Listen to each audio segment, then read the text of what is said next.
All right. Welcome to the show once again. Welcome to Football and the Kitchen Sink. Get ready for in-depth conversation from the world of high school, college, and pro football. Plus some insight about the rest of the world. All this, along with some fun and humor along the way. Pull up a chair, grab a coffee or a beer, and join us. It's Football and the Kitchen Sink. Here are your hosts, Coach Schuman and Coach Depascale. All right, we're back again. Let's go. Before we get to offensive line and defensive linemen of all time, we do want to talk a little bit about the Tennessee situation. Finally pulled the trigger. Before we do that, we just want to say that we're sponsored by the Receiver Arch, receiverarch.com. If you're an athlete trying to get better, this will help you tremendously. Coach Depascale built it with the wide receiver position in mind, but obviously other positions can utilize it. And there's a little bit of a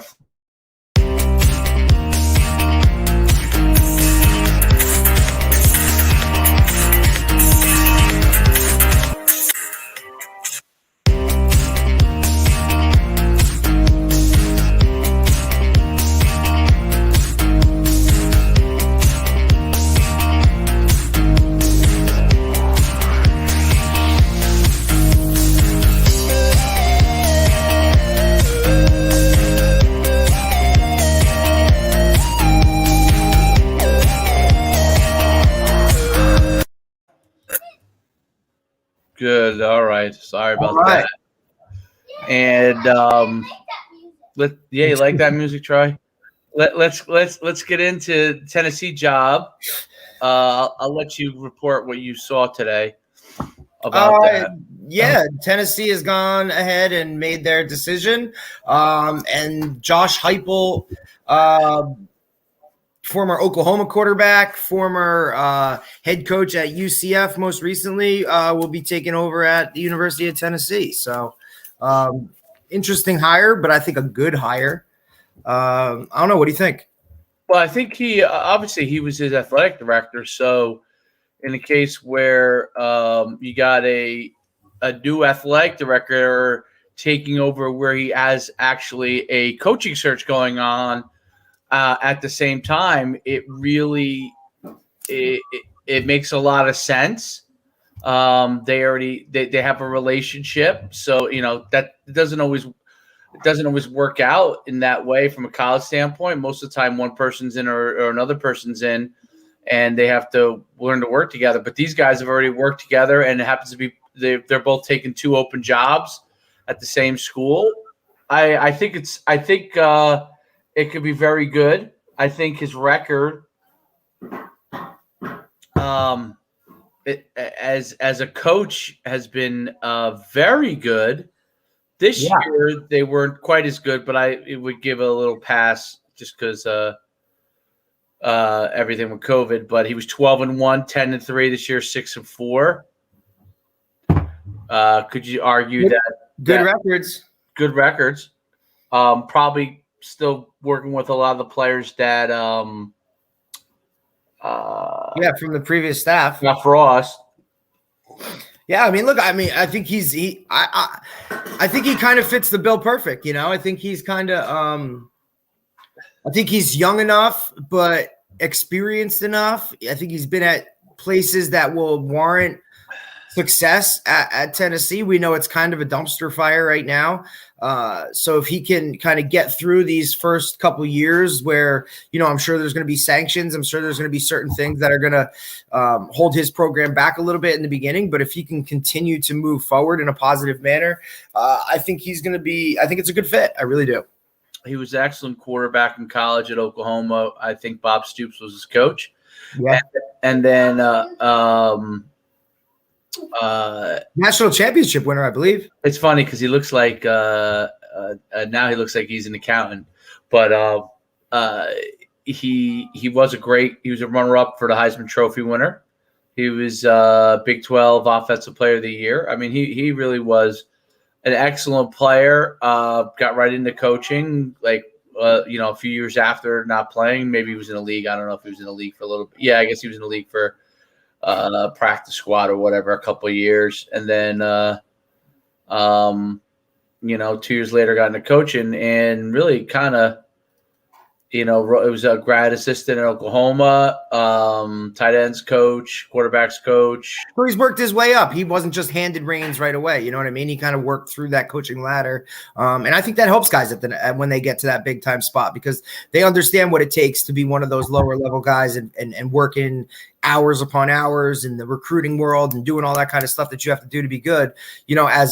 When you become the head coach after going through that stuff, I just think you have a different appreciation for the guys on your staff. So, yeah, man, I'm excited. I think it's a good thing. Once everything gets ironed out as far as what they're actually going to do with Tennessee as far as sanctions and all that stuff, I think it'll be a clearer picture as to the way he will approach this. And then, he's going to be cooking with gas. Yeah, I mean, I think he'll give them a good opportunity to succeed. Obviously, there are bigger names that took the job before him. Mm-hmm. So I think, Tennessee was a good move on Tennessee. They didn't go after the big fish, or whatever, or maybe they did and they got turned down. But either way, I think this works out. Right. I think it works out. I think this is a guy that's up and coming, and they might need an up and coming guy. Right. So, let's go from here now. On the flip side, the guy who was there before him, there's a lot of fire around Nebraska. Tell me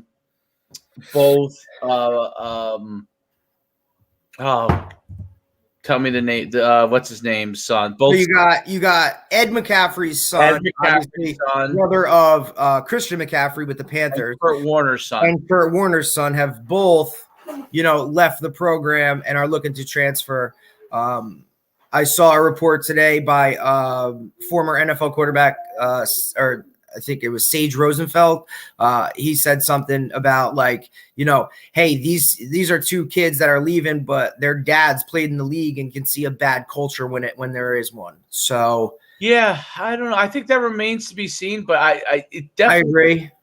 I don't buy completely into that because there are some times children of stars are right in line, do what you're supposed to do, and sometimes they're not. So they're people too, and I have no idea about Kurt. I didn't even know Kurt Warner's son played. That just shows a little I knew about Nebraska that he played there, and he was a former walk-on who. Let's see. I mean, a couple other guys. There was another guy I think that was a pretty big name that left. Yeah, third guy. I know there's three names of the kids that left. Obviously, the two guys are former NFL players are going to get the headlines in the press. But either way, it's three prominent players from the program that have decided to leave. And would it be as big of a story if it wasn't two NFL guys, kids? Who knows? But either way, it is three guys leaving a program, and just to give you an idea of how the media could take it wherever they want to. And I don't know whether it's a big deal or not. I'm just saying, last year UConn had 20 transfers, 20 guys in the portal. And I think I don't know if he wanted per se all of them, but there was a good amount of people that he probably wasn't too upset went into the portal. Okay. Look, if you're looking or even thinking about that, then go. Because I don't want that around my program. I just don't. That's not what I want. I don't want guys that are looking for the easy way out. But it's kind of a trend. You see it. It's an ugly trend. It's an ugly trend. I don't like it. Terrible. It's really bad. And look, do I think that there should be a rule in place that say a new coach comes in? I think you should be given a 1-year allocation to transfer wherever you want and go. Because it's not the head coach that recruited you. But to just be able to up and go because you want to, or you're not playing time is not right, or that type of thing, or whatever situation. We know everything is a case-by-case basis. But for the most part, you see a lot of these guys leaving because, somebody is coming in that's maybe better than them, or, it's just like they're just taking the easy way out for the most part, and I'm not with that. Like stay and fight a little bit. You know what I'm saying? If there's a personal situation, I get it, but for the most part, that's not the reason. I used to like I like the grad transfer rule. That I think is fine. You played your 4 years, you've done your thing, you graduated school. You know what I mean? Like you just want one more opportunity to go. And I think that's different. And I like the FCS don't lose a year thing. So that's big too. I don't think these guys should have to sit out. Right. So what's difficult is the transfer portal, transfer to another school, play right away thing, which only encourages anyone who's on the bench or disgruntled for any reason to not fight. Like, I mean, that's I don't know. It's a difficult thing. I just think that it has to be looked at in some way, shape, or form. So I don't think a guy that doesn't want to be there should be there, but there should be something so people don't just sign with schools that they just, I'll try it out here, and then right. A year goes. That's not how it should be. Yeah, I don't think that's good. Commit to a school because you want to go to the school, not because of the football. Right, and then if it turns out it's bad, there should be some sort of out. But the outs now are just they're ridiculous. It's just anything. And I get it. This year is different. You know what I mean? But you already put things in place for this year. Everybody gets another year of eligibility. Everybody gets this, but it's just you know what I mean. Big John Walker. Good. Yes, you can move down a division with no penalty. And I have no problem with that. But if you move up, you have to sit. Yeah, that's stupid too. Explain that. Be able to move up. And look, I get it. It doesn't happen very often, but really? I think that here I am going from an FCS and I'm going to go take a chance at an FBS and I have to sit out? Really? Yeah. I don't know. I just there's a lot of things with that. Well, let's get into the fun part right away, since we I wonder if I could have the stream opened at the same time. I don't know if I'll mess up our whole thing. Actually, I'll watch it on my phone, out of the corner of my eye on my phone. Some of our football players are playing right now varsity basketball, so we don't like to miss anything. Well, you just look, dude. I like watching them play. Right, and I mean, I enjoy basketball anyway. But, I mean, honestly, if you think about even, with last season and whatnot, I mean, we were pretty much at every game. You know what I mean? Like every home game, girls, boys, we were kind of there, and it's something that we like to do. Just because. I mean, we support not only we're not only there because our football guys are there, but we're there because is this the RBR Network Sports? Yeah, it's the they're going right off. They created a YouTube Real Brother Radio Network. They created a YouTube page. What's up, buddy? The Real. It might be in there. Check. Wait, what is this? Is that it? It's the if you go YouTube, it's the RBR Athletics page. Oh, RBR Athletics. Yeah, that wasn't it. What I went to. It was RBR Sports. There we go. Man, there's not many people there. Let's go box. It's packed.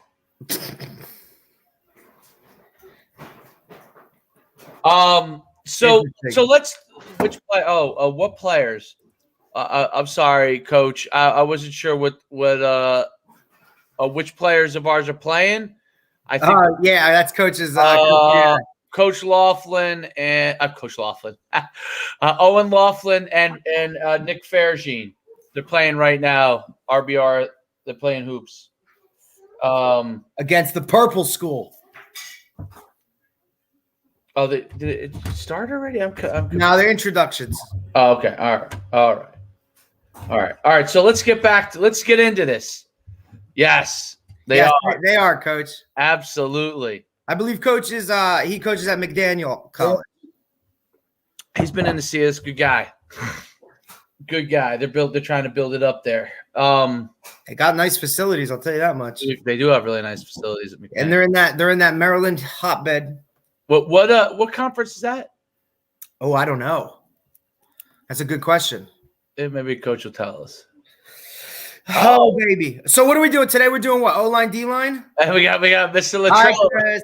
Hey, Chris. What's going on? Oh, the Centennial Conference, Coach said. Centennial Conference.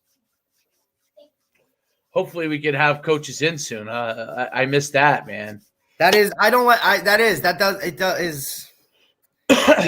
See, this is the off-season stuff is, I love don't get me wrong, in season is in season, but it's the off-season stuff that I enjoy because, it's just it's an opportunity to do more for your kids, than just football stuff, So I hope it comes back soon, but who knows? It's I guess the bench is socially distanced. Yeah, you see how all the chairs are spread out? Interesting. I wonder if they had to cut their rosters. One of the best field houses, by the way. Yeah, look at the size of our look, it's huge. Maybe in the state. Absolutely. Hands down. The fact that you can fit 8 wrestling mats in there just tells you the size of it. You have a track. I mean, full blown. I wish, I there's 4 basketball courts. It'd be great if one day that track became like the right rubber track, because you could really get some work in there with that. If you got you would obviously know better than I would. Yeah, you can get working with that, but it's harder on your knees. You know what I'm saying? Of course. But anyway, all right. So offensive line, let's go first. We're going offensive line. Yeah, Chris, 8 wrestling mats. 8. Yeah, it's huge. When they do the Shore Conference wrestling tournament at RBR, there's 8 mats that fit in there. And as a guy who did North Jersey wrestling stuff, when I was at Mount Olive, we would have 4 mats. So I thought that was big. And now I come here and there's 8 mats. So I'm just saying there's nothing like 8 wrestling. Dave, you were there. There's nothing like 8 wrestling matches going on at once. It's crazy. It's wild. It's as inside. It's probably bigger than AC's floor, or as big, same floor size. Yeah, I mean it's a spectacle. Yeah, I mean I think it's no. Is AC 12 or is it 8? I think they do 8. Yeah, it's the same size. You just don't have the same stands. Correct. Obviously, it's but we do have the way it is situated with those stands pulling out. That's big time. It's cool, and it's a huge. You can't see it from the live stream, but it's actually a huge basketball stands. Beyond that's what I'm saying. The fact that those pull out, and then you have both behind both hoops. If you really had a big game going on, you could really fit a lot of people. You could get you'd be over 1,000 easily. Yes, that's huge. Oh, the game started. Oh, I hit a 3 to start.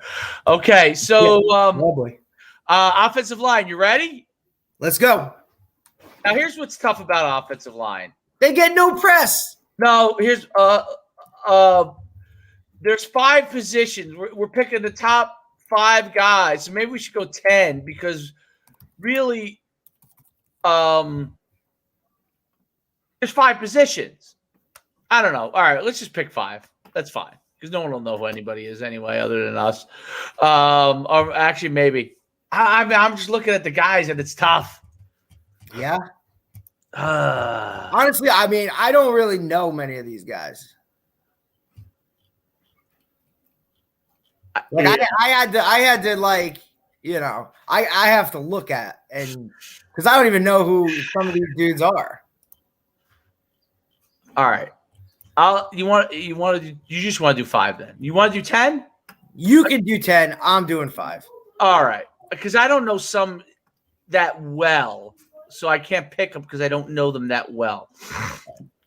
All right, you can go. You go. You want to go first? You want me to go? It doesn't matter. All right, I'll go 10. All right. Well, I'll go. The first guy is obviously Anthony Munoz. You're gonna go first? Okay. Yeah, I'll go first. All right, Anthony Munoz. Right. Everybody's in agreement on that. Yeah, I think that's a hands down move. And whatever. 11 straight Pro Bowls, All Pro. 2 Super Bowls, He caught 4 touchdown passes and tackle eligibles. I like that. That's cool. He looks the part too. Monster. Yeah. All right, number 2, Bruce Matthews. Bruce Matthews was great. Right, and then he's Didn't got he have a brother. Didn't he have a brother? Well, I think he has sons. Oh, Clay Matthews. No. Nah, that's a nephew, I think. Bruce Matthews' brother is Clay Matthews. Okay. And Clay Matthews' sons are the ones I think that are in the pros. Anyway, go ahead. Number 2, Bruce Matthews. Good choice. Mike Webster. Mike Webster. Nasty. Yep. Mean. Just an animal. And played the center position. Right. And was kind of undersized. Yep. Number 4 is going to go to Larry Allen. Larry Allen is incredible. Monster, dude. Huge, massive human. And then I guess this one is kind of more so just because I thought he was the best lineman I ever saw play. Is going to be Joe Thomas. Right. And a lot of the lists don't have him there, but he's the best guy probably of this era. Right. So there's a ton of other names as I go through. I honestly don't know that much about Joe Thomas, even though I know he's been a Pro Bowler so many times because you don't ever actually get to watch the Browns that much. Right. I mean, but there were some other names when I was going through, that like Gene Upshaw. Yeah. Oh yeah. Jonathan Ogden, Walter Jones, Randall McDaniel. I mean, some of these guys, bro. McDaniel was great. I don't remember him that well. Right. The name Dan Dierdorf kept coming up on a lot of lists that I was looking at. Dwight Stevenson was the center for for Dan Marino. He was fantastic.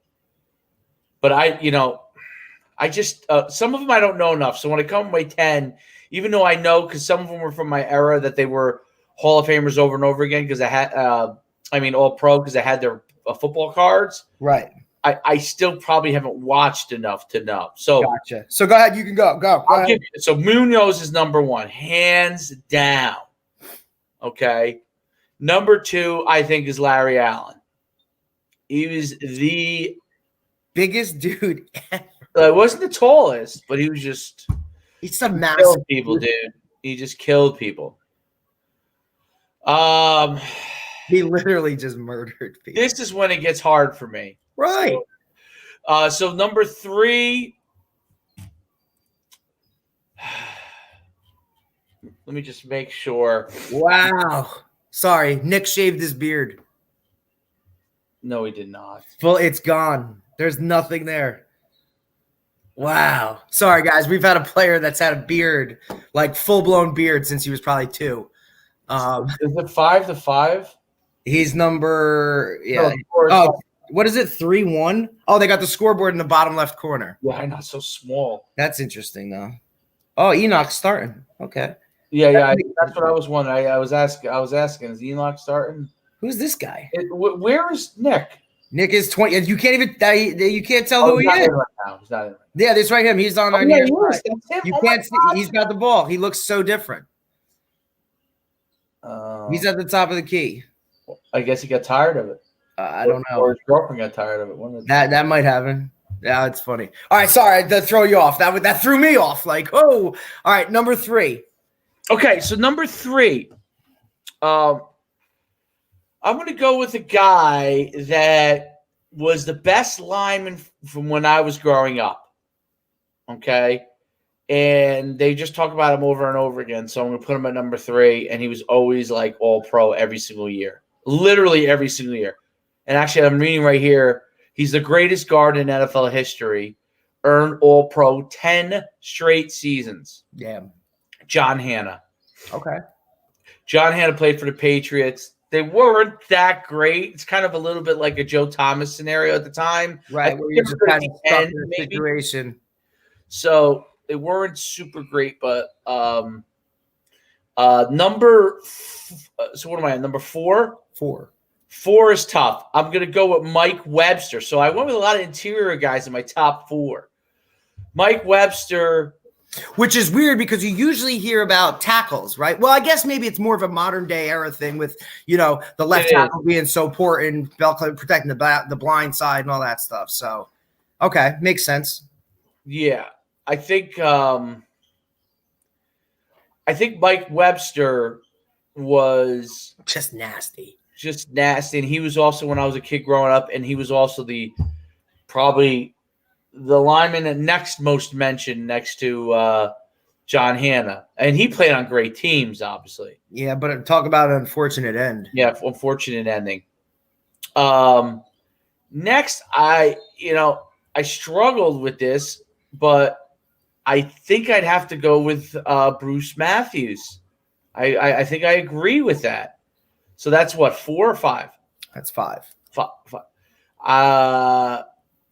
He was also a guy that was over and over again as a kid, like always all pro. And I got to see him towards the end of his career. He was still with the Titans when they were, I believe he was with the Titans when they made the Super Bowl. 18 years? As an offensive lineman. I think he played guard, center. I think he moved out. I think he moved outside. Yes. So that's 5. Okay. No one's getting too super excited about them, but they were just basically the best. 6, I'd say Ogden. 7, I would go with Jonathan Ogden, just unbelievable tackle, 6'7". I would go next with Gene Upshaw at 8. Is that 6? 7. That Gene Upshaw 7. 7, and Art Shell at 8. Okay. They were teammates, and they were the Raiders, both of them? Whew. Both of them, yeah. They were unbelievable. And they were ahead of their time height-wise and everything, too. I bet. So now I didn't watch – I've only seen like the dun-dun-dun-dun. Right. Yeah. Highlights. Here's Art Shell, that's 6'6", 310 pounds. Right. That video. But they were, like, honestly, as a kid – those were the 2 guys that I remembered, like, you know what I'm saying? They were just and back, like, for a lineman to be talked about anyway, you know what I mean, is a different type of thing. And Gene Upshaw, for a long time, was the president of the NFL union. Right. So, very good. Very accomplished person. Yes. In the garage. Yeah. So very, very accomplished. All right, so on number 9? 9. Okay. I don't see my favorite lineman on here on any of these lists, and I'm wondering why. Maybe he didn't play that long. I was trying to figure this out, or maybe he wasn't that good. I'm not sure. So I'm going to leave him off the list just because I don't want to go with my Cowboy bias. I already got one of my guys on there, but I'm going to put this as my footnote. My favorite offensive lineman, Nate Newton. Okay. Now, I think of him as being one of the top 10, but after reading all the stuff on these other guys, I don't see him anywhere. He's not anywhere. So I thought so too. He must not be in the top 10.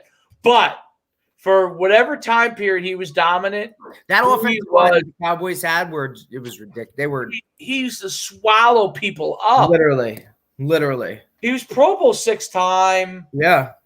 Obviously 3-time Super Bowl champ. I'm sure he's in the conversation. I just don't know quite enough technique-wise to know why, you know what I'm saying? Of course. They don't consider him. So I'm not going to go against the pundit. Like, if he was in the top 20, I would have put him in. I didn't see him in the top 20. So I'm going to kind of leave him off there. So then I'm going to go number 9, but he is my favorite. He was so big and so dominant. Number 9 is Orlando Pace. He was my 6. He was a monster. Coming out of Ohio State. I remember him at Ohio State and then transitioning to the league and him being whoa. He might have been the first pick in the draft. Yes, I believe he was that, or he was definitely top 3 for the Rams, I believe. And he changed the game. There's that has to be Nick going down the court right there. That had to be Nick. I don't know. I can't. No, that wasn't. Oh, I blew it. Yeah. The coach for the purple school is wearing a face shield like Andy Reid. No, he's not. Just look. I can't. Andy Reid 68. That's why he's wearing a face shield. But he's also wearing a face shield and a mask. Andy Reid was, or no, the head coach here. Andy Reid would go between his face shield and his mask. I feel like Andy Reid's face shield was better than his mask. His mask doesn't look like much. By the way, I wanted to tell you that my defensive coordinator from college is the Bucs DB coach. That's amazing. Yeah, yep. And that secondary's been playing phenomenal in the playoffs. He's an unbelievable secondary coach. Yeah, those guys have been balling. Shout out to Nick Rapone. Think about how many picks they have. Oh yeah, I mean he. Before that, when they were all over at the Cardinals, he had Tyrann Mathieu, Patrick. Yeah, he had Peterson. He had some dudes. He's just a sick DB coach, man. He's just sick. That's awesome. All right, so you're on number 10. You got one more. Number 10. Okay. I already know who my number 10 is, and now I just forgot it. Let me just try and scroll here because I feel like for some reason I had him and then I lost him. Okay. Number 10. So this is the guy that one of these things picked him as number 2. Okay. I know nothing about him other than when growing up as a kid, they kept saying he was the best offensive lineman. And you would see again, he would be like on the dun dun dun dun, those old school videos. Gotcha. On the Packers, they won 5 NFL titles, 2 Super Bowls. He was a head coach in the NFL. He was a famous guy, like as famous as they come. And linemen weren't famous. Forrest Gregg. Linemen are never freaking famous. Yeah, Forrest Gregg. Okay. All right. No one will know who he is.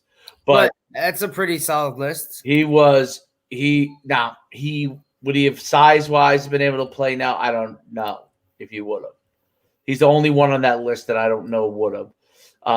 There are people who would have taken Jim Otto, who is even before him. Joe DeLamalore, who my brother used to date his daughter when he was down at right after Duke. He was with the Electric Company. He was the dominant lineman with O.J. Simpson. He was a great guard, Hall of Famer. I mean, Dan Dierdorf you mentioned. I didn't know much about Dan Dierdorf. I was surprised. I just saw his name constantly popping up on the list. I actually kind of liked him back. I used to hate him initially on Monday Night Football, but then I really Then you start seeing some other people, and it's oh. Yeah, I warmed up to him. Oh, Johnny Walker, Tony Mandarich. No, he should have been. Could have been. Never was. Yeah, he kind of did his own thing.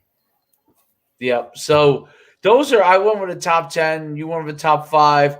It's not as crispy as it is when we talk about the No, because you're talking offensive linemen, man. Look, don't get me wrong. They make the next one's going to be crispy. They make everything happen. The next one's good. Now, do we want to go to top 5 current offensive linemen? I don't even know if I know. So let's just move to D-line. All right, D-line is crispy. This is nice and crispy. Yeah. And it did break my heart when I was looking through top 20 lists and I did see Nate Newton. I was like, man, did I miss something, or was I just so biased on Nate Newton? Right, because he was your team. Yeah. Because Larry Allen lasted longer, right? And I guess, was widely recognized as the best guy, but Nate Newton, everybody knew. Right. Everybody knew. All right. Top 5 defensive linemen. This is really, really, really hard to pick. It's tough. You going first or what? 2 are slam dunks, but that's just me. You going first or me? I'll go first. Okay, go ahead. Okay. This was tough. This is tough because they're got, again, what the era you grow up in, you have some affinity for guys that you had cards for and stuff. Right. Like that. And you just liked. So I'm going to.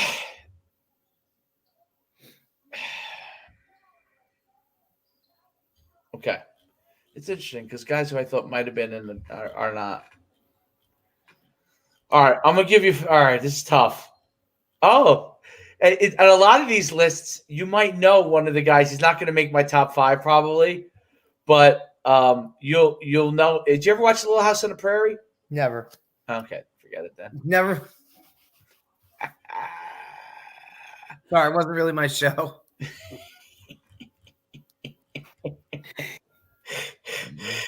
All right, here we go. You ready? Let's go. Let's go. All right, I'm going to go way out on a limb Oh, on number 5. oh, you're counting down. Okay. Because I don't know. I feel like the old time guys can't play in today's game. They'd be thrown out. They wouldn't be quick enough. And if they would be thrown out for what they would do to a quarterback when they actually got there. Right. Like, okay, I'm just going to kind of preface a little bit at the beginning of this, okay, because I hate to do this, but Deacon Jones, who is one of the greatest of all time, had a move which was called a head slap. Illegal. It's illegal. So he's not making my top 5, even though everyone has him in their top 5. He's making mine just because of his name. He does have a great name, Deacon Jones. Okay. Merlin Olsen, who a lot of people might have in their top 5, definitely people's top 10. Okay. 14-time Pro Bowler. 14 times in the league. He was on. Like 14 years in the league. He only played 14 years. That's what I'm saying. Dude, nobody does that. So I'm going to put him on the list, but I'm going to preface it with this. I don't know enough to know if he's better than these other guys in the modern game. Right. He's more of a defensive tackle. Okay. Okay. So, and he was on Little House on the Prairie, and he was, I don't remember whose parents he was in it. He might have been the preacher, Merlin Olsen. I think Merlin Olsen was the preacher. Was that your 5? So people hate me because Deacon Jones played with Merlin Olsen, and most consider Deacon Jones better.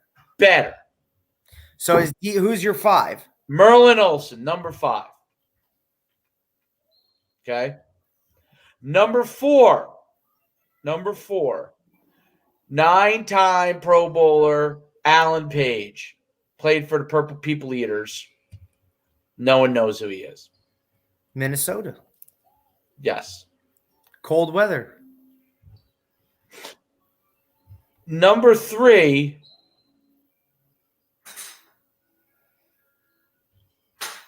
This is tough. I mean, I'm screwing some of my Cowboys, but I just feel like if you hold the record for the most sacks, you should be in there. I'm going to go with Michael Strahan as number 3. No one will like that. I hate it. Yeah, you should hate it. I think you want me to tell you the really truth of when I look at this list? There's 20 guys that are all around the same. I could say J.J. Watt is not considered in the top 10. J.J. Watt is probably in the same ballpark as most of these guys. That's how close. 100%. I agree. Like, I think these guys, if there's any group where there's so many guys that are, it's the defensive linemen. What I will talk about is after this, other guys I thought are great because I don't even love my list.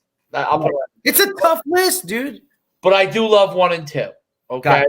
Yes, I agree. My 1 and 2, I'm all for. Okay. I think we're gonna have the same 1 and 2. Yeah. Number 2 to me is Bruce Smith. Number 1 is Reggie White. So I think that would be consensus across the board for most people. Bruce Smith and Reggie White were kind of similar styles too. They were in a different era. They were a little more physical than they were quote unquote fast, but they were still fast. They were extremely fast for that time. They were completely unstoppable. Imagine how many sacks they'd have if they went against offenses that threw as much as they do now. They'd have way more. Way more. And that's why I have to be fair to the guys in the olden days, too. They had to put more work in. Yeah, which is why before you didn't get as many opportunities. I mean, Reggie White was just unbelievable. His dump move was incredible. Absolutely incredible, his dump move. I love his move. How he would come underneath, dump you. It was just a great move. And you know how strong you have to be? To be able to do that to an offensive lineman. No one's been able to do it since. Okay, let's go to your 5, and then I want to talk about some. I do want to talk about other guys I thought were great. Now, Bruce Smith's still alive. I always get this confused. Reggie White's not. I know Reggie White is not. Bruce Smith, I don't know. Because Cornelius Bennett, who played with Bruce Smith, is no longer alive, I think.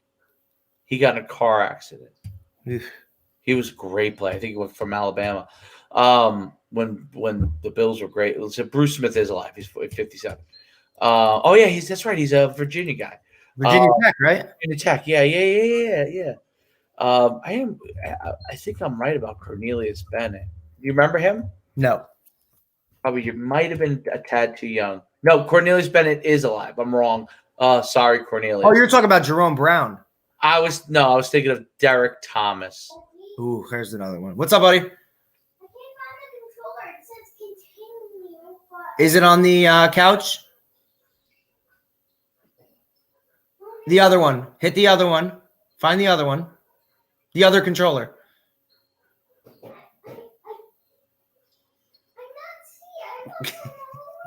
All right, give me 1 second. Yeah, so Derek Thomas. Derek Thomas is not on that list. Of his era, he was incredible too. What did he have sack-wise? I mean, he was incredible also. 10 years, 126 sacks. I guess the list is too deep to look where it was. You good? Thanks, man.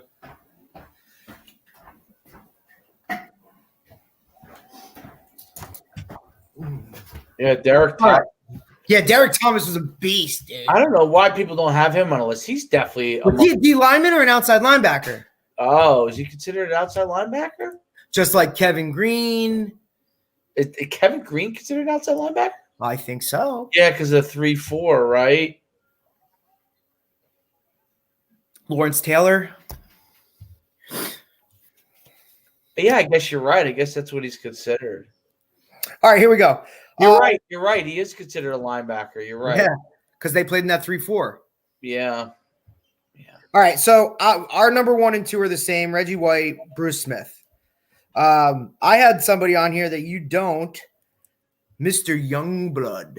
Oh, Jack Youngblood. Mainly for the name. Played with a – was it him? Is that the guy that played with a broken leg? No, that yeah. Think so. No, or was that was he the stork, Jack? No. Yeah, it might have been him. So he's my 3. Jack Youngblood was great. Deacon Jones 4. Deacon Jones head slap. And I don't know if people are going to like this one, but I obviously am partial and whatever. Warren Sapp is 5. Warren Sapp was great for a briefer time period. And here's my 6. John John Randall.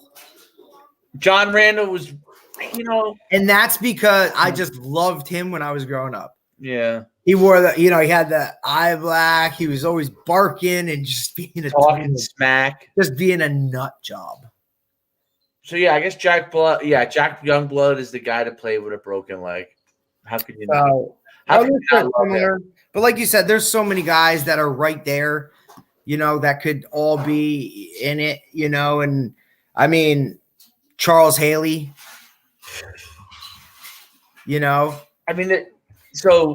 okay. This is what I was thinking of. Did he play with? I mean, ultimately, I think if you look at this list, Aaron Donald is going to be on it. I don't know how you can. Okay, bud. I don't think you can say that Aaron Donald won't be on. J.J. Watt, does he belong? J.J. Watt.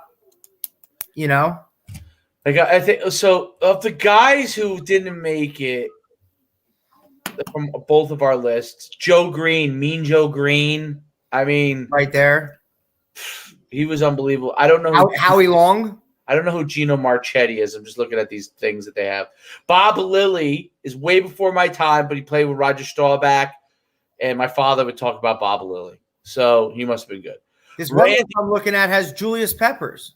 Yeah, Julius Peppers. Definitely he's in the conversation. Randy White played for the Cowboys. Remember him? He was great. Leroy Selman, who didn't play that long. I don't know why he didn't play that long, but he was the best out of playing on a terrible team, and he has a nice chain of barbecue restaurants that I used to frequent down in Tampa. Leroy Selman, I enjoyed your restaurants. I don't know if they're around anymore. Have you ever been to Leroy Selman's? I don't know. Look at it now. Let me see. This list I'm looking at has Jason Taylor on it. Jason Taylor, I think, is on the outer fringe of that range.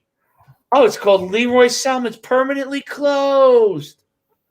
COVID. Oh, it was in Tampa. I loved it. COVID. No, I think it might. Here's another one, dude. Like Cortez Kennedy, Dwight Freeney. Dwight Freeney was great. What's the score of this game, by the way? I see 21-7. Is that 21? I see 20. What is this? 25-9? 25-12? Oh, I'm sorry. I'm looking at the wrong thing. 20. Is that us up 25-12 or they up? 25-12, them. Oh, I can't watch this. Yeah, we're getting smoked. I just can't look at purple.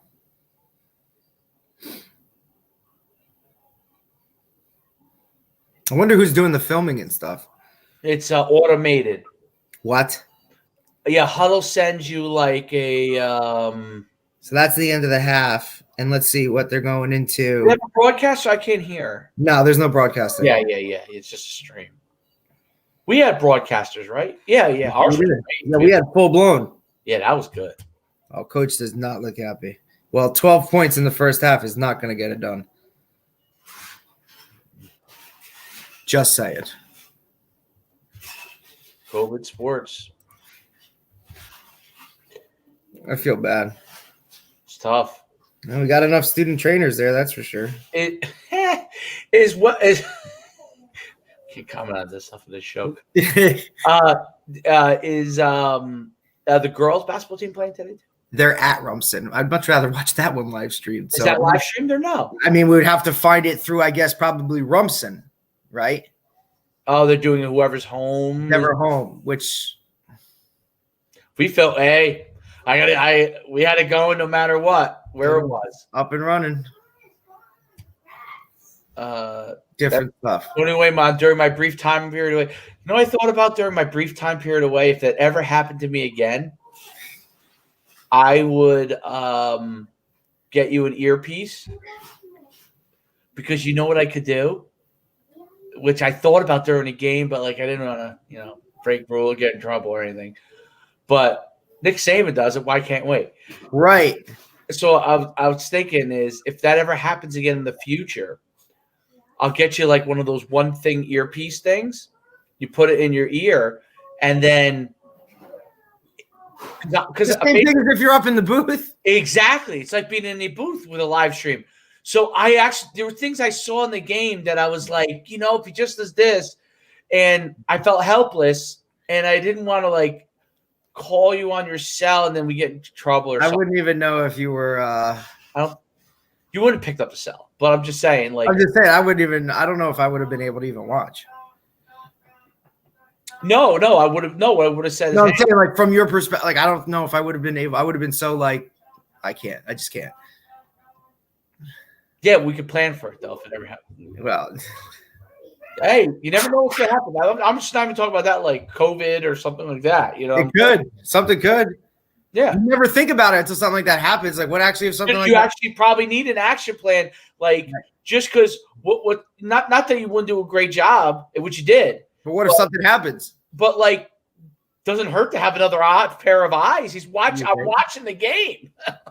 I'm watching every play. I can see their defense. See what they're doing. You know what I'm saying?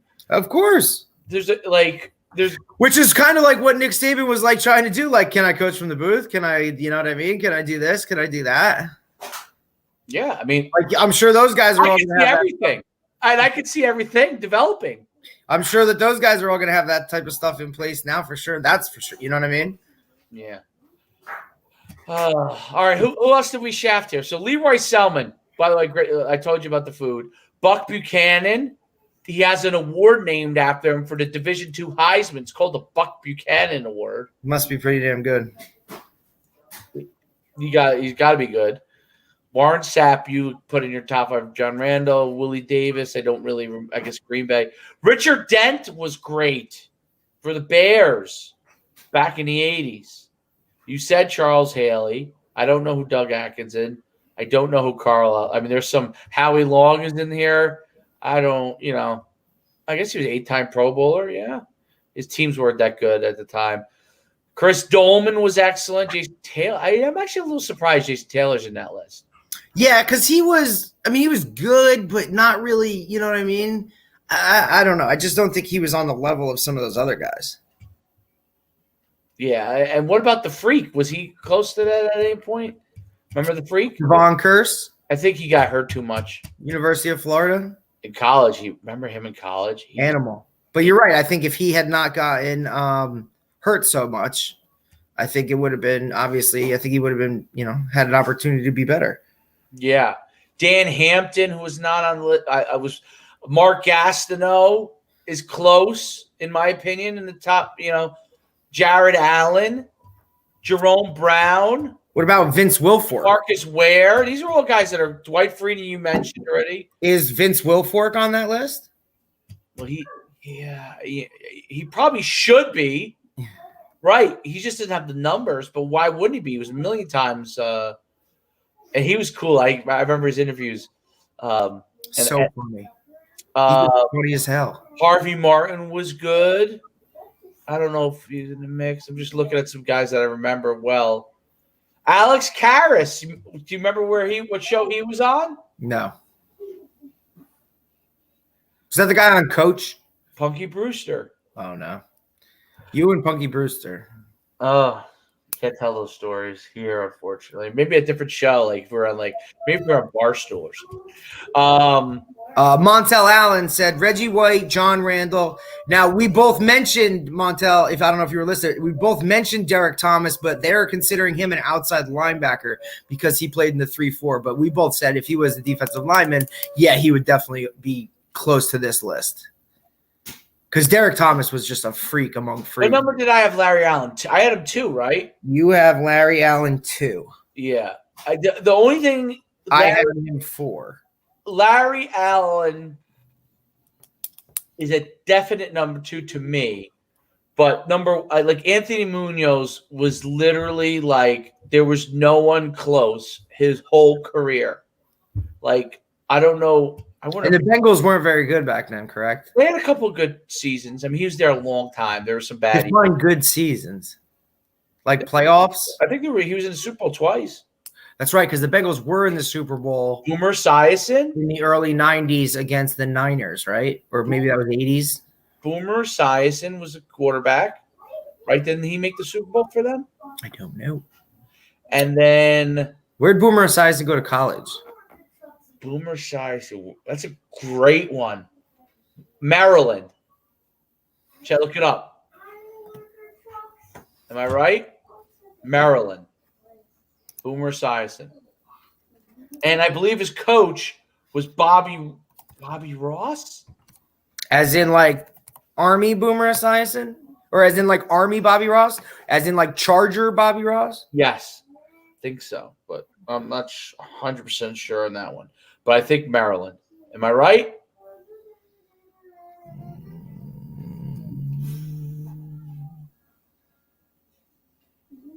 Maryland. I'm pretty good.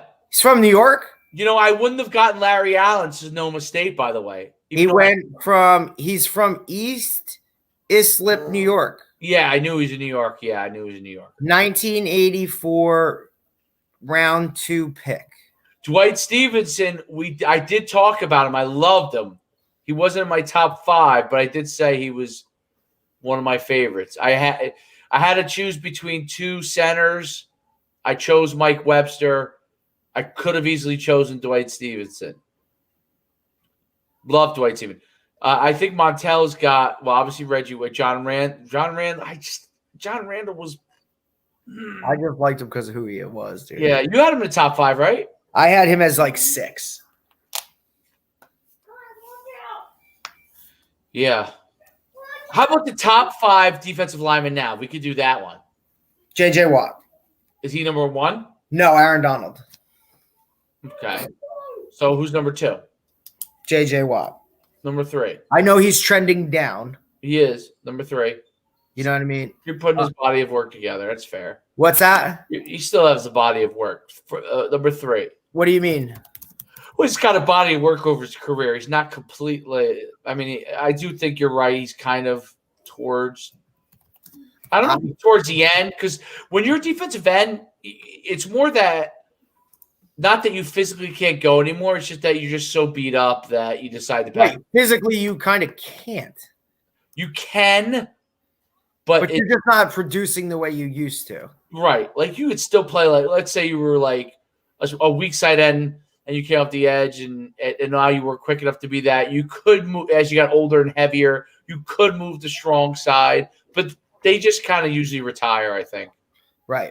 Because then you have to change your style of play, and I don't think too many D linemen change their style of play. No. Now, offensive linemen do. Offensive linemen definitely do. That's why you see them last so long. But D line's hard because you've polished those moves. It's like, how do you now just be, a guy that's like, I don't know. Let's say you're always a fast off the ball guy, make a move. Right. Now you got to play strong side end where you're a little bit more run game and. It's tough. Yeah, I get it. All right, so that's number 2. Watson. Are we just going across the board? Yeah, who's 3? 3 would be and this is tough. This is I think it's tough. Bosa, Nick. As in the younger one. He's my 3.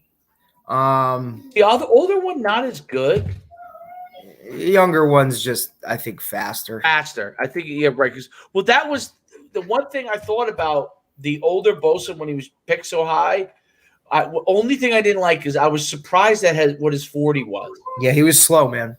I was, and I thought to myself, in the old days, you could have got away with it, but not anymore because and I always have to I'm telling you, when I was coaching at Bosco and we went down to play St. Thomas Aquinas, and Joey Bosa was a senior.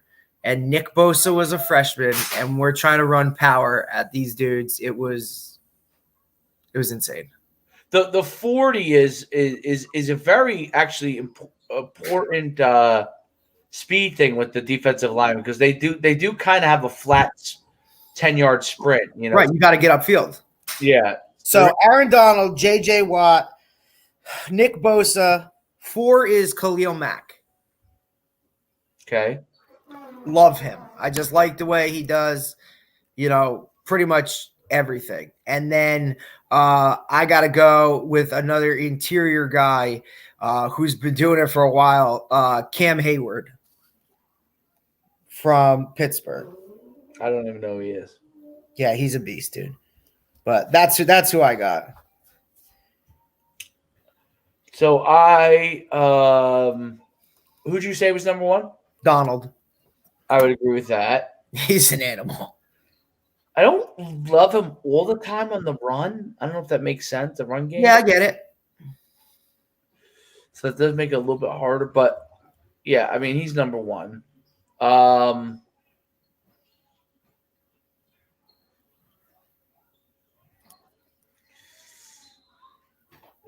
like the Kansas City Chief guy. Yeah. Jones. He's right there. I like Kenny Clark. I didn't think I would like him. When he was coming out, I wasn't sure he would be that good, but he is awesome. All right, so number two, I would go after what I saw. Yeah, I knew this was coming. What do you think I'm going to say? Barrett. Yes.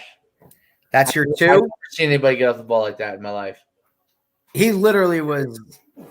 Period. It was like he had the cadence. I mean, I guess me voting him number two was like me voting him the hottest more than he is Right. proven. Plus, you saw him. Like, you just saw it. It's so fresh in my mind. Like, he literally, I was like, he had to have jumped. And then I thought he was offside some areas, but he no.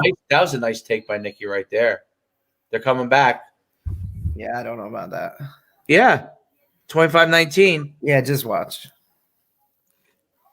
Nicky, I tell you, he's so quick. Look, because he hates losing. He hates losing. Hey, I love the coaches watching it.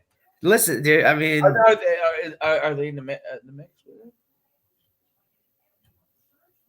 I think Coach should give him a lot of calls because I already know the places Nicky's visiting. So yeah, keep calling. told me the three places. Yeah, I'm excited for that kid. So, and it was one of them wasn't one. Wasn't one you expected? Yeah.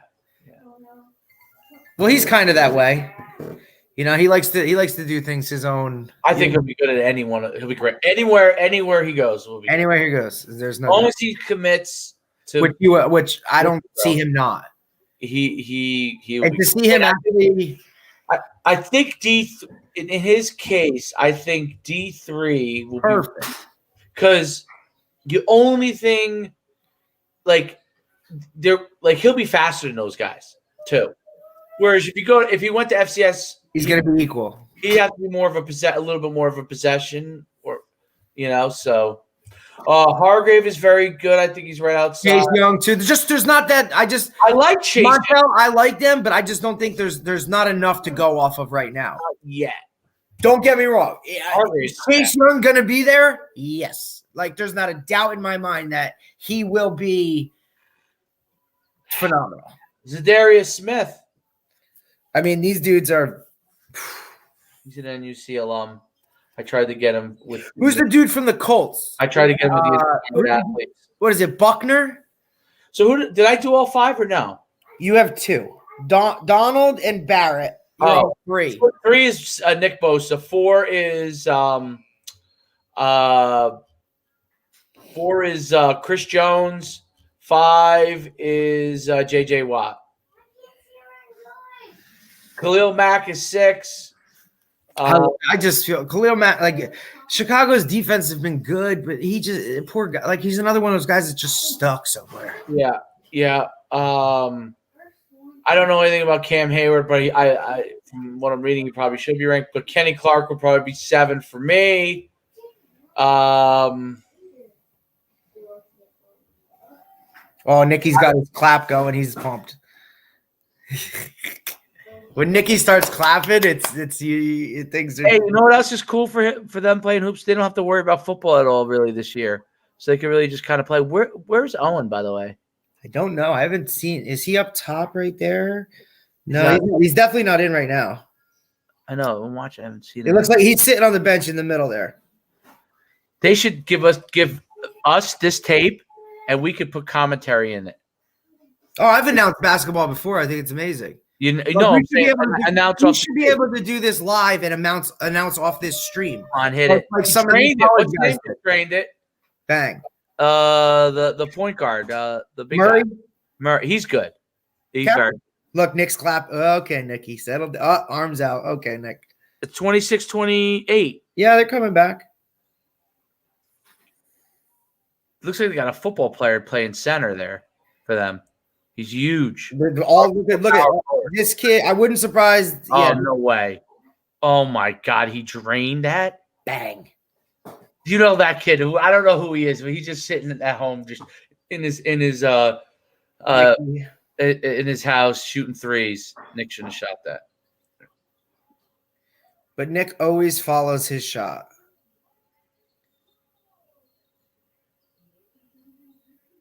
This is bad. We're both totally just this is not good.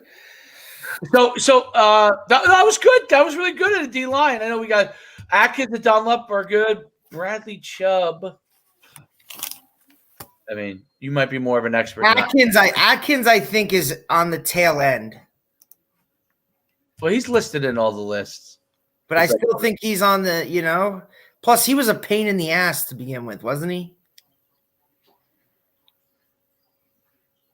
What about the guy from the Browns? What guy from the Browns? They're the end.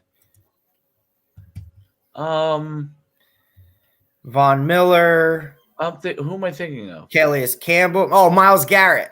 Myles Garrett. I don't see him he's not in the top 10 of any of these lists. This might be a little old. Maybe it's because he decided. Look, Melvin Ingram from the Chargers, I think, is phenomenal. Yeah, I do too. But I mean, you're also leaving out like Javon Clowney. He don't even play. Did he play this year? No. He didn't even on a team. Was that a charge or a foul? I know. I'm watching off my phone, which is hard. Me too. So I can't really even see. Like everybody looks like ants. It's far away, obviously, because of just how you have to film it. Although it does follow the whole. Oh, that's 2 points right there. That's really automated. That had to be Nick. Yeah, that's Nick. You can tell by his run. He feels good. He's covering the point guard. Well, they changed up their defense now. Finally, 31-30. They're going 1-2-2 rather than a 2-3. So they're putting pressure to make it. Let's go. And they put Nicky at the top because he's the most aggressive. So that's a good move by coach. I like that. Oh, nice steal by Enoch. Enoch's good. He's got length, man. This is where he struggles. His finish. He made it. They're winning. You gotta take a timeout there, Purple People Eaters. With your face shield. Yeah, but let's hope coach doesn't tighten up. Charge? No. Oh no, he's moving. Yeah, I don't see Nick. I don't see Owen playing, but they do have like their kind of quicker group out there right now. Enoch. I mean, Owen coming in. Yeah. Yep, you can tell. Enoch is a very haircut, Owen. Enoch has nice explosiveness. He's long. Did he play soccer this year? I don't know. Yes, he did. Is he good? I don't think that kid right there. I don't think he's a football player for them. Who's a football player? I think that big kid in the middle for them that just finished there. I don't think that he's a football player. The big heavy kid or the skinny kid? The skinny kid, not the forward, the big. Oh, absolutely, yeah. He's probably one of their. I don't know if he's in right now, but yeah. Bad pass. What are you doing? They're kind of small outside of. They must have. Nice job. That wasn't. Yeah. They must have lost. We lost our crowd. A couple kids. I have a quick question for you before we go. By the way, this is a funny story I want to tell you. Oh boy! So today I go out and play soccer with Troy. Okay. Now I didn't realize. Last night it sleeted and everything. And now by play you mean like kicking the ball around? Yeah, I mean I get beat all the time. All right, I'll just check it. He might actually legitimately be beating me because I guess if I sprinted, I don't go sprint. I hope not. So anyway, he falls twice. He changed his clothes one time. Second time, like you're in sweats, you can play with it. because it's all muddy. Right, it was wet. So then I'm challenging the ball, and I fall. I land flat on my back. Flip, you know what I'm saying? Honestly, Immediate pain. My whole body. Like, oh, am I going to be able to get up? And I thought, oh, my God. I laughed at him when he fell. He was crying. And I think I want to cry right now. I was on my back. My neck was all of a sudden, it's killing me now. And I definitely got a minor, like what we would deem nowadays as a minor concussion. Because my head is killing me. Okay? I'm all flushed. My head's killing me. So I definitely have a minor concussion. I'm telling you, way worse. I'm telling you. Troy pops up laughing. Now I'm and you're going, no, Dad is I'm not like, I don't know how much longer I can play. I'm like, I'm like legitimately hurt. Now I played through it, but I'm telling you, I'm hurt. I'm hurt. Well, then at least you'll have at least you'll sleep good. Let's just hope you wake up. Yeah, I know. Let's put it like this: when I went down for a brief second, I was like, "Oh my God, this is how I'm gonna be like paralyzed from playing my son." I'm like, I laughed when he fell, and now I'm on my back. It was terrible. I was in massive. My neck's killing me. Well, you probably landed terrible, bro. I landed flat on my back. Flat on my back. Like, when your legs come from out underneath you? Oh, of course. Yeah, and you're just like, you're helpless. Helpless. There's nothing you can do. It's not like you can't land. It's not like you can land a certain way. You've already landed. I landed. By the time you realize what's going on, you're like, I'm done. Oh, it was bad. It was so bad. You can see it. It's on my face. I feel it's red. I feel like. Anyway, so that's that story. Oh, they're winning 32-31. Is that right? Am I right? Oh, now it's 33. Yeah. 34-32. That was the 3. Take your time. Get good shots now. There you go. Anyway, so that was that. And then my last question for you is, before we go, so go enjoy this game. You can go. Matthew Stafford. What are the landing spots they said? Oh, I have to look at it. The last I heard, the 2 top ones, I believe. I mean, I'll have to do some research over the night or whatever. But the 2 I heard that were top were the Patriots or the Colts. Where would you go if you were Matthew Stafford? Colts. I can win right now. I think so too. Like I not very far. And I'm playing in a dome. Is the mask off on Bill Belichick? Is there not as much with Brady going to the Super Bowl? I gotta see. Players I need more of a. You can't base it on 1 year, especially with everything going on. He had 10 players opt out. No, I don't mean that. I'm saying, do players think he's not as much of a miracle worker as he once was? I'm sure that there's a good majority that do. I'm sure there's a lot of people that say, look, Tom Brady, greatest quarterback of all time. You had him all those years, yada, yada. I think he's proven that this year. Brady's proven that. But at the same time, I think it was a healthy combination. That's 2. Oh, my God. Who's that who took that? Well, that might have been Owen who drove it. Rumson plays sloppy, man. They could win this game. Listen, it's week. It's the first game. They just bomb threes. That's what they do. It's the first game, dude. They're all going to be jacked up. But no, I think Belichick is still Bill Belichick. Jeez. I'll tell you this, they do drill the threes. Jeez. They really do shoot threes well. Nicky. No, Rumson, I'm saying. Yeah. Shocked at how well they shoot the 3. Murray looks leaner. He probably hasn't lifted as much as he was. How's he playing overall? Pretty good? Solid. Playing like he should. on my phone it says chat publicly, and I want to get rid of that. How do I? You know what I'm saying? Oh, nice hands. I feel like you have a different pace time. Yeah, I'm slower than you. I don't know why. Because it's all live, so I don't really understand that.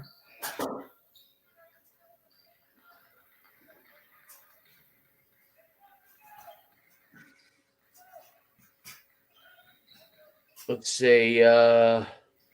What is the score? Because I can't get rid of the notes on here. Well, I can't listen. The scoreboard is funky in the bottom corner anyway. Something's covering it up. Oh, is that a 9? It looks like 39-32 purple with 5:40 to go. That's what I have. So they reel up 8 straight points. Anyway, let's Wentz to New England, Stafford to Indy, says Montel. I heard that today because I heard Wentz, wherever. I don't know what you're going to do with Wentz there because I don't know. Is that relationship still good because now the coach is out and we're going to blame that for that situation? I don't know which way they go. Which quarterback, in your opinion, besides the draft picks, is going to emerge next year? He's on the brink. Herbert in San Diego. That's the guy you think is going to emerge. He's going to light it up. As long as he stays healthy, he will light it up. What do you think of Kyler Murray so far? Middle of the road on it? Needs more around him. Yeah, he's explosive. And I don't think he's going to be like a Robert Griffin, you know what I mean? Because I think he's smarter than that. Quicker, squirtier. I think he's going to protect himself better. I think he's been playing this way his entire life. Yep. You know what I'm saying? So, and I think he's had to deal with that everywhere he's gone and every level he's been at. But he might be my number 2 guy to do something. The one that's my huge question mark still is Tua. Well, yeah, because Fitzmagic had to come in a couple times. I tell you this, he's a good leader because Fitzmagic right. Went in and kind of because he wasn't doing anything, and he was kind of nice shot. Just played it like he should. It's 3. All Robinson wants to do is bomb 3s and get it to the big guy. And they should just go right after the big. That guy's bigger than everybody.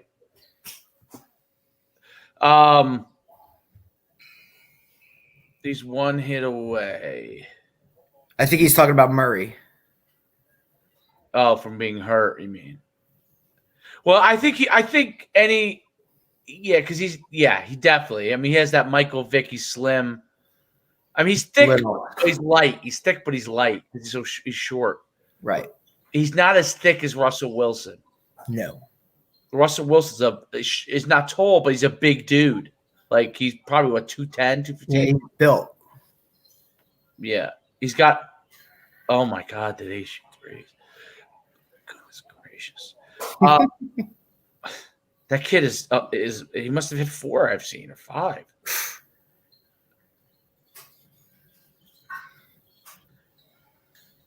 Wow.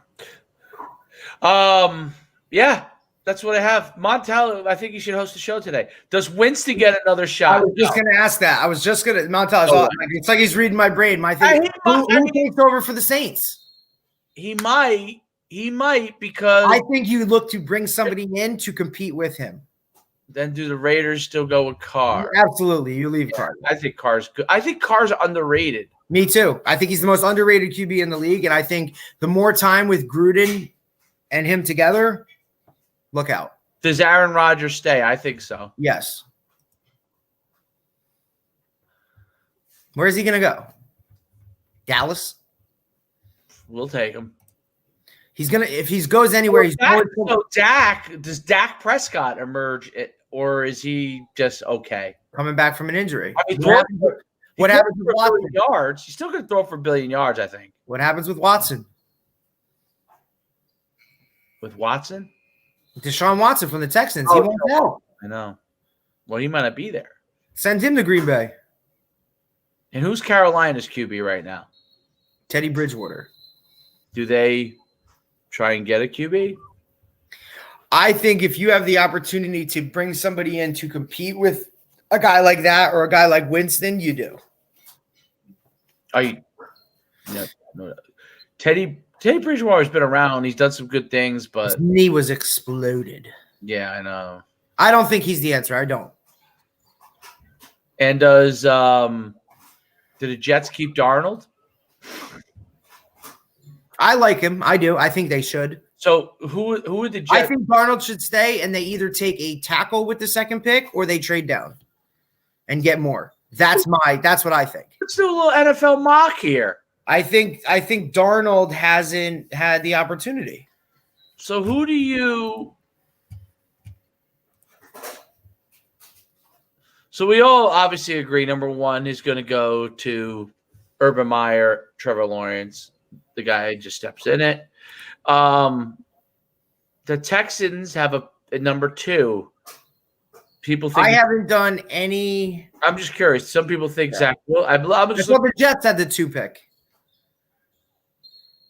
A mock trade from the Jets. I don't know. I don't buy That's that. what they think. Because they think the Jets are going to trade the 2 pick to the Texans for Watson.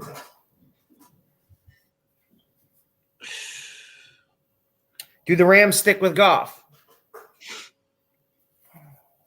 These are great questions. There's so many quarterback questions. There's some relationship issue there, I think, right? There's so many quarterback questions going into this offseason, more than I've ever seen in the world. Like, ever seen in general. You know what I mean? Devonta Smith. Yo, did you see Devonta Smith will not at the Senior Bowl will not take height and weight measurements? Yeah, because he's going to be under 6 foot and under 150 pounds. Actually, they get smart. Yeah. Just watch me on the field. What do you need my height and weight for? Just watch me go play. Like, I haven't watched any of that Senior Bowl stuff. It's this weekend? Yeah. What staffs are coaching? I think they just have it's not staff. I think it's just like I thought it was like usually an NFL team and an NFL team both took each side. Oh, I don't know. I think the Carolina Panthers were one. I honestly don't pay attention at all. Interesting. The top 5 they have Lawrence, Zach Wilson, Devonta Smith, Patrick Surtain, Penei Sewell. I was right. Carolina and Miami are the coaching staffs. Okay. Justin Fields to the Eagles. Jamar Chase to the Lions.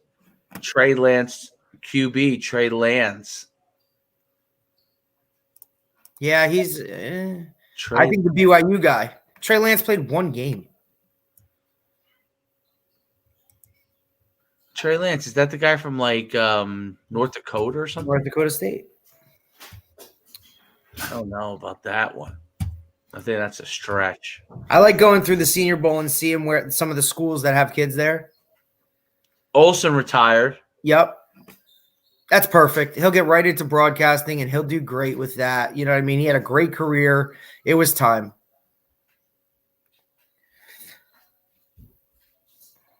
Deshaun Watson has an interest in coming home to Panthers. I'm telling you, he could go anywhere. Interesting. Anyway, let's get out of the show. Oh, why Najee Harris stock so low? Projected 2nd round. Because he only did this for this year. No, Alabama running back. Yeah, he only did it 1 year, really. He was good all 4 years. Yeah, I don't know. There's got to be something. I just think that running back's just not that important anymore, man. I just think it's not that important. You can find a guy to get things done in the 2nd or 3rd round. Just as, like everybody goes back, like, why did they take Saquon Barkley that high when you could get somebody to do whatever? Did it help the Giants? No, it didn't make it like. As he, he was banged up this year, and it's just different. Yeah, like who's the first? He must be one of the first running backs looking to go. Like him. Oh, absolutely, he's got to be one of the top 2. Because I like him better than the Clemson back. Yes.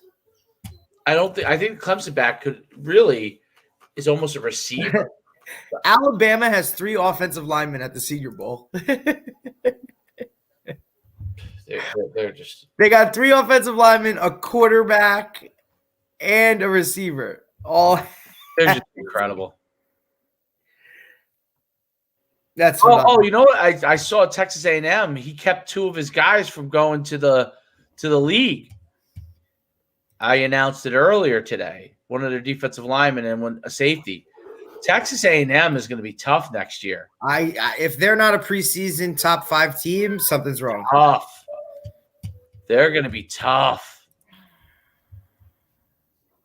Montel says Derrick Henry is not important. No, I'm not saying that he's not important. Derrick Henry is important. Derrick Henry is the backs are important. You just don't have to draft them as high as you would back in the day because you can find somebody to do those things later rounds. 41-40, or is that? Yeah, they got it close. Is it 41-40 or 47-40? I don't know. 41? I'm trying to let me see if it's 40. I don't know. Looks like 41. I'm hoping it's 41.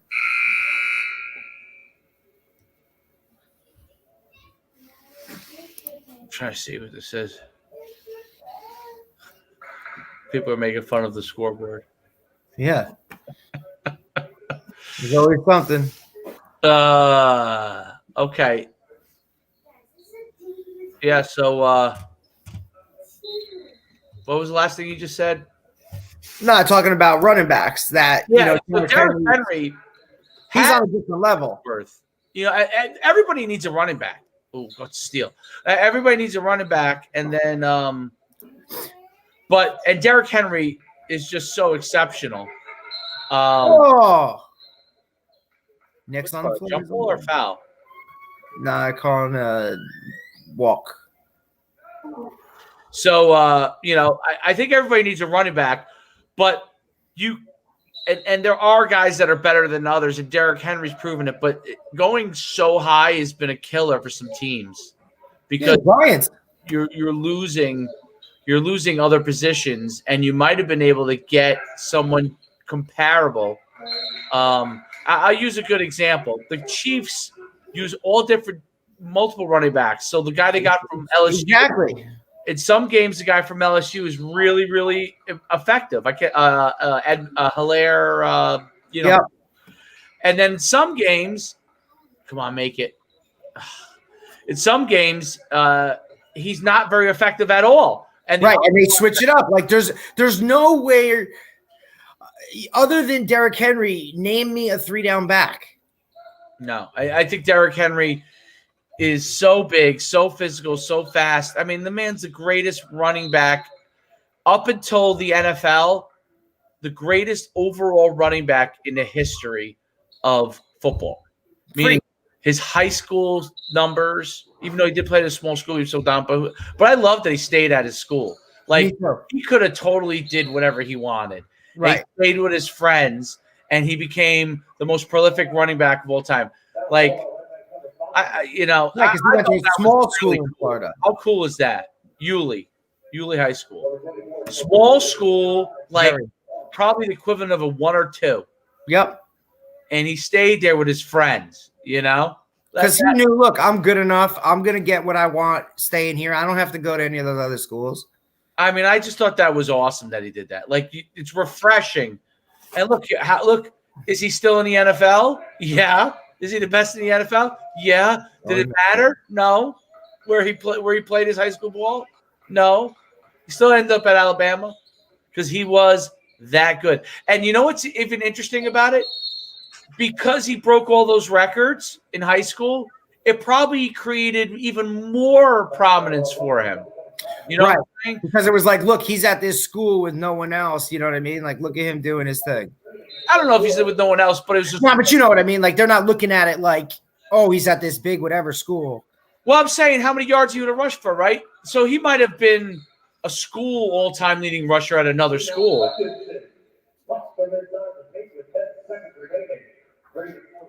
Is there like a Oh, it's 47-42. Okay, that's why I was there. They were trying to look for a 3.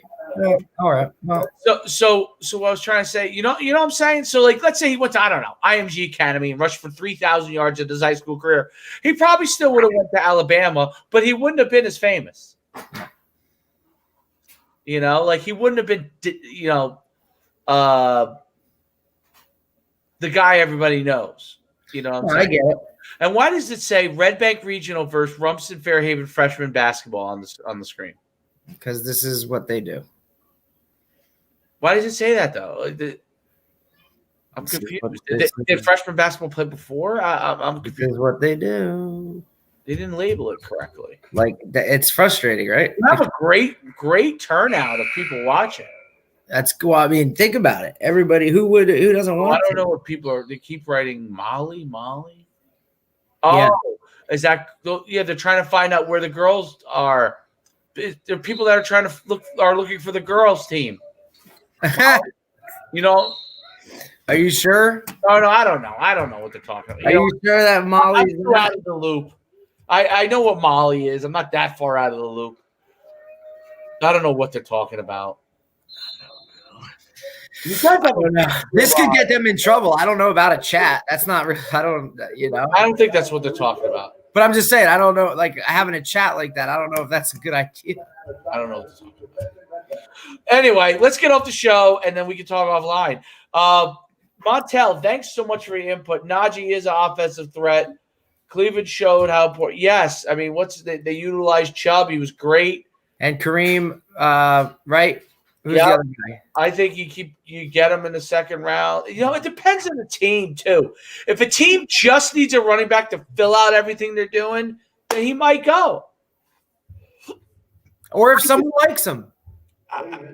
I just don't know if he's a power back like Derrick Henry is. You know, I don't think anybody's Derrick Henry. It's true. All right. Thanks for being on the show. Today's a short one.